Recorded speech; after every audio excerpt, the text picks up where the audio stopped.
திமுகவின் 2026 தேர்தல் அறிக்கை தயாரிப்பு குழு துணை பொதுச் செயலாளர் கனிமொழி எம்பி தலைமையில் நடைபெற்றது. தமிழகத்தில் 2026 சட்டமன்ற தேர்தலை எதிர்கொள்வதற்கான பணிகளில் திமுக தீவிரமாக இறங்கியுள்ளது. அந்த வகையில் திமுக தலைவரும் முதலமைச்சருமான மு.க.ஸ்டாலின் தேர்தல் அறிக்கை தயாரிப்பு குழுவை அறிவித்தார்.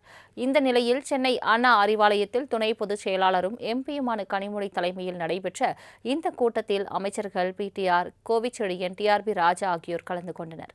இந்த குழுவில் 3 முனைவர் பட்டம் பெற்றவர்கள், ஒரு பேராசிரியர், ஒரு மருத்துவர், ஒரு ஓய்வு பெற்ற IAS அதிகாரி, ஒரு தொழில் முனைவோர் என தேர்ந்தெடுக்கப்பட்டுள்ளனர்.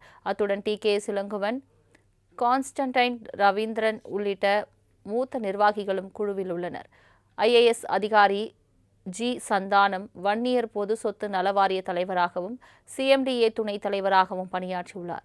கார்த்திகேய சிவசேனாபதி, MM அப்துல்லா, டாக்டர் எழிலன் உள்ளிட்ட அறிவார்ந்த அடுத்த தலைமுறை அரசியல்வாதிகள் குழுவில் இடம்பெற்றுள்ளனர்.